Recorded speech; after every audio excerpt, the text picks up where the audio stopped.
Margarita Sherlin y estás en el video Crisis Económica Mundial 2020, en donde se tratarán los factores que impulsaron esta crisis económica mundial, además del COVID-19 y su influencia en la economía en México. Para ello, todos somos estudiantes de la licenciatura en Economía y también contamos con la presencia de Diana Alvarado. Hola, gracias. Y de Nayeli. Hola. Para empezar, el primer tema a tratar son los factores que contribuyeron a la crisis económica mundial 2020. Empezamos. Ok, bueno, tenemos principalmente tres factores que son los que contribuyeron a que se gestara la crisis económica mundial en 2020. El primero de ellos es la guerra comercial entre Estados Unidos y China. El segundo es la inestabilidad en los precios internacionales del petróleo. Y por último tenemos la pandemia del coronavirus. Respecto al primero, es importante mencionar que esta guerra no inicia en este año, sino que deviene del 2018. Estados Unidos culpa a China de su déficit en balanza comercial. La gran potencia en los últimos años ha pasado de ser un país exportador a ser un país importador de materias primas, principalmente provenientes de China. Es por ello y porque China ha logrado fortalecer su economía y esto de alguna u otra manera ha causado temor a Estados Unidos, es que ambos países han iniciado una guerra de aranceles. Primero, Trump justificaba los primeros aranceles impuestos a baterías y a televisiones a las prácticas injustas de comercio por parte de China y al robo de propiedad intelectual estadounidense. A ello, China contesta e impone hasta el 25% de los aranceles a productos como aviones, coches y soya. Después de esto, supuestamente se llega a una negociación que, sin embargo, pues no se respeta. Así llegamos a la guerra tecnológica y pues generalmente Estados Unidos le prohíbe a las empresas estadounidenses negociar con empresas extranjeras chinas, específicamente de su tecnología, pues esto suponía un riesgo a la información nacional. Tiempo después se lleva a cabo una reunión con los países pertenecientes al G20, en donde Trump acuerda levantar el veto a China, pues la empresa Huawei había tenido pérdidas de hasta el 40%. Para finalizar, actualmente podemos ver la guerra en la competencia que tienen ambos países por ver quién encuentra primero la vacuna contra el coronavirus.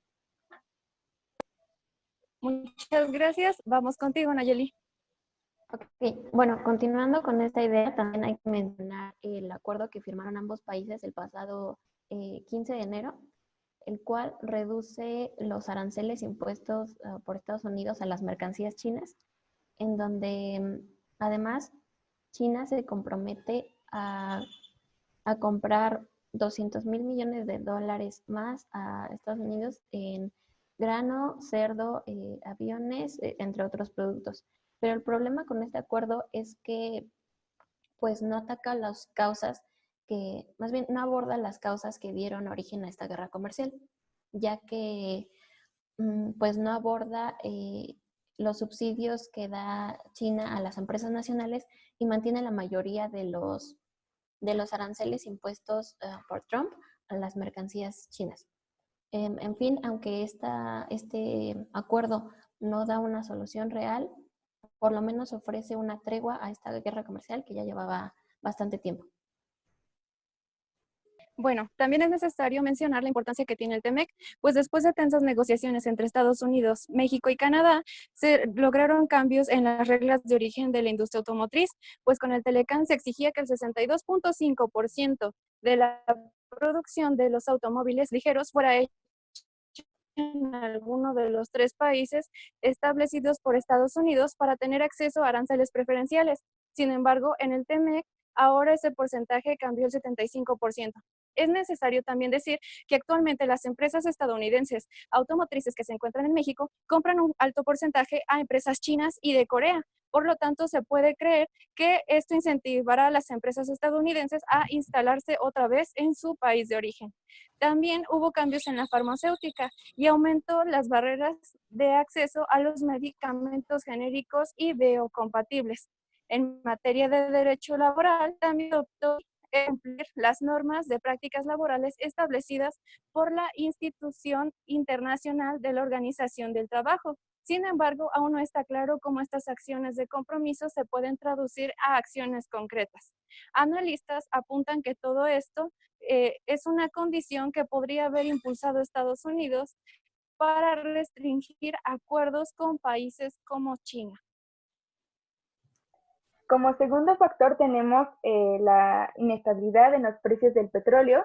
Igual es importante mencionar que esta guerra de precios pues no surge actualmente, sino que viene de años atrás.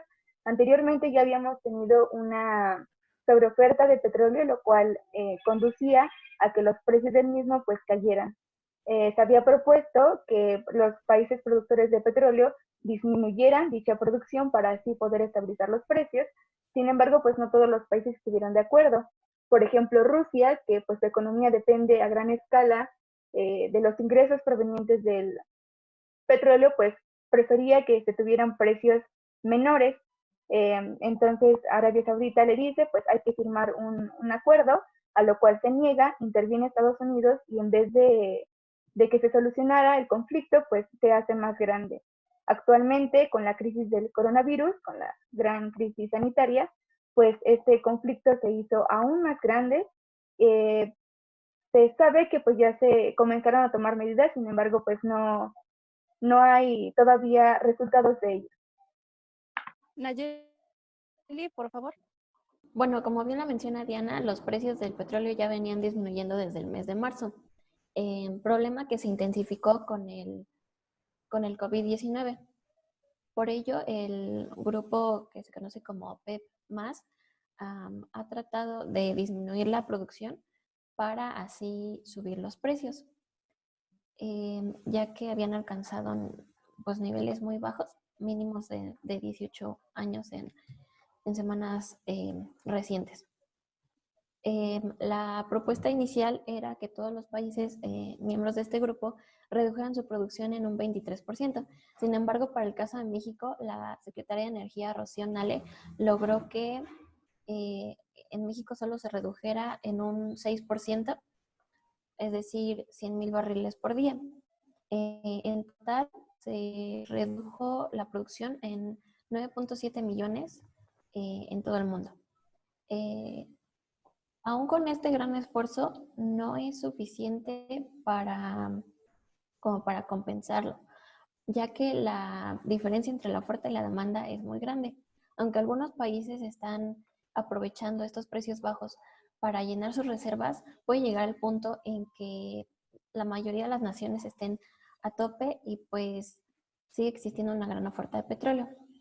Por ello hay que estar pendiente de lo que sucede en los próximos días, ya que si no mejora la situación, será necesario otra reducción para lograr estabilizar los precios del petróleo.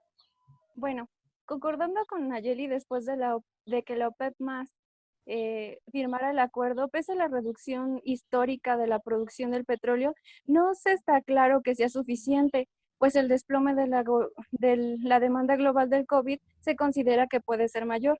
Goldman Sachs, al igual que otras firmas de análisis, estima que el descenso debía de ser cerca de 30 millones de barriles diarios, además de que también ha pronosticado que el precio del crudo caerá por debajo de los $20.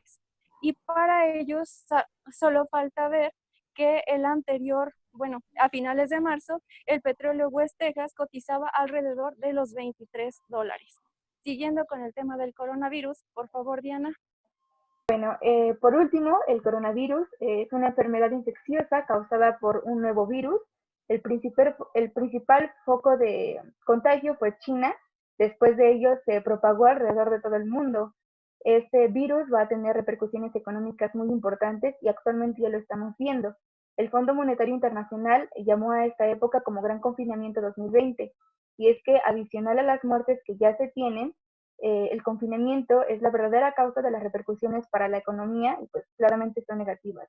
El que la gente no pueda salir de sus casas, ya sea por miedo al contagio, porque sus gobiernos así se los impone, por medidas de protección sanitaria, les impide poder proseguir con sus actividades que realizaban cotidianamente, tales como el trabajo y el consumo. Entonces, ¿qué es lo que pasa?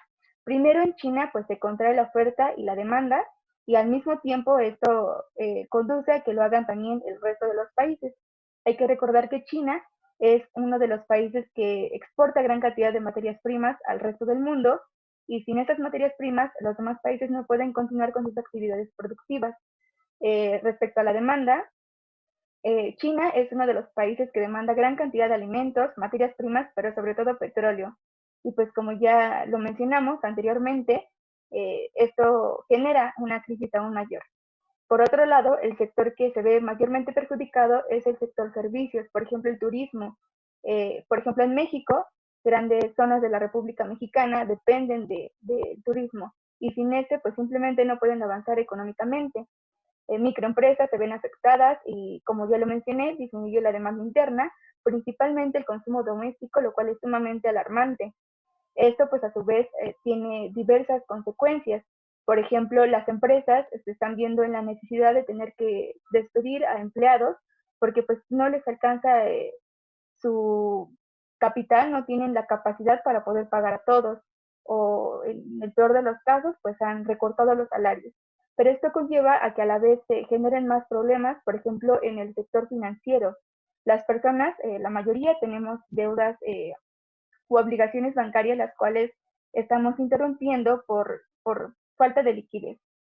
Me gustaría mencionar solamente unos datos que dio a conocer la Secretaría de Trabajo y Previsión Social, Luisa María Alcalde, el 8 de abril. Afirma que entre el 13 de marzo y el 6 de abril se han perdido 346.878 empleos afiliados al IMSS, y pues los estados que encabezan estas cifras son Quintana Roo, Ciudad de México, Nuevo León, Jalisco, el Estado de México y Tamaulipas. Ok, muchas gracias, Diana. Por favor, Nayeli. Bueno, además de lo ya mencionado por mi compañera, también se prevé que el PIB mundial disminuya aproximadamente en 3%, a lo que equivale a 9 billones de dólares. Esto suponiendo que el confinamiento termine en el primer semestre de este año. Aunque la peor parte de la pandemia se lo han llevado países como Estados Unidos, España, Italia, además de China, pues a final de cuentas los países más pobres en África, Asia y América Latina van a ser los más afectados. Para el caso de Latinoamérica, se prevé que se contraiga en un 4.6%. Y para el caso más específico de México, pues el Fondo Monetario Internacional pronostica una disminución de hasta 6.6%. Esto producto de las tensiones sociales, la disminución de los precios del petróleo y la crisis del coronavirus.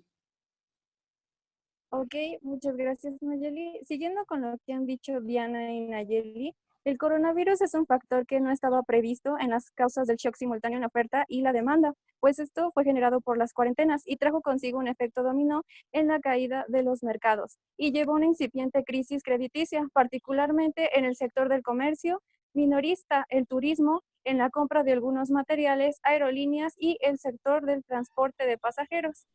Ahora, para pasar al siguiente tema, vamos a hablar acerca del coronavirus y su impacto específico en la economía en México. Por favor, Diana. Pues bueno, como ya lo vimos, los factores que gestan la crisis son vastos. Los antes ya mencionados pues son los que tuvieron mayor repercusión. Es importante aquí recalcar la participación que ha tenido el presidente Andrés Manuel López Obrador y su gobierno en conjunto. Actualmente ya se han tomado algunas medidas que pues han resultado ser fructíferas. Por ejemplo, me gustaría mencionar que Claudia Sheinbaum comunicó que se incrementaron 100 millones de pesos al programa Seguro de Desempleo. Al mismo tiempo, se redujo la duración del apoyo de 6 a 2 meses, pero esto asegura que las personas beneficiadas pues van a ser mayores, ¿no? La cifra ascendió a 68.680 personas. Al mismo tiempo, varios estados ya han tomado cartas en el asunto. Han, por ejemplo, aumentado las becas desde preescolar hasta secundaria, y me parece que en algunos casos han adelantado depósitos. También se han otorgado algunos créditos a micros y pequeñas empresas, que pues más adelante les hablarán de esto. Pues sin embargo, las repercusiones van a ser enormes. Por ejemplo, si me centro en el exterior, sabemos que las remesas son un gran componente del PIB. estas se van a ver reducidas porque no sabemos si los países extranjeros siguen teniendo empleados mexicanos, si les han reducido los salarios. Realmente no sabemos qué está sucediendo de acuerdo a esto.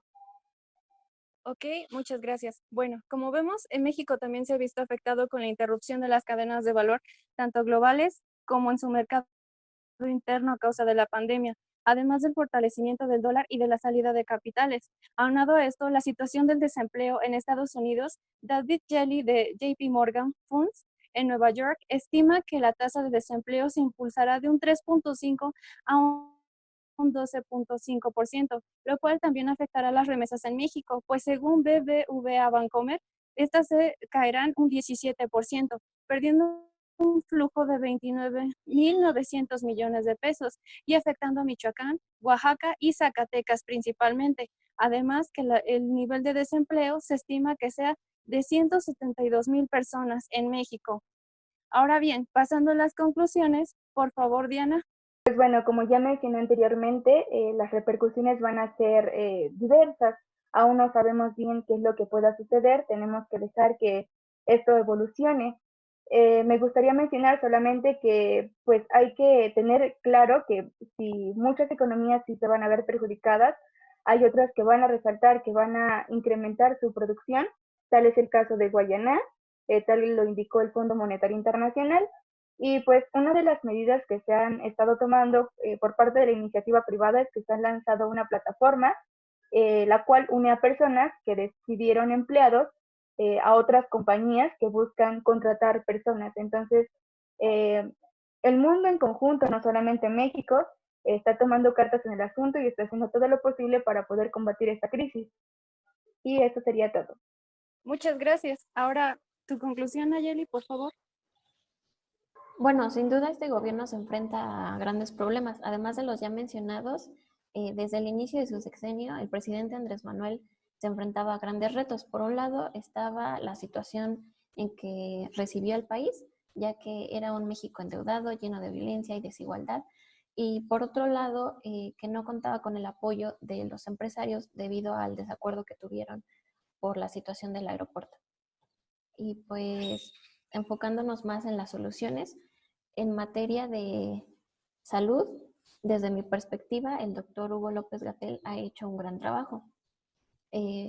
Por otro lado, México, bueno, en el tema económico, México cuenta con pocas medidas de apoyo económico a la población para hacer frente al coronavirus, ya que a diferencia de otros países, no cuenta con apoyos más bien carece de apoyo al desempleo con transferencias directas, además de que no hay como tal ayuda para los trabajadores contagiados.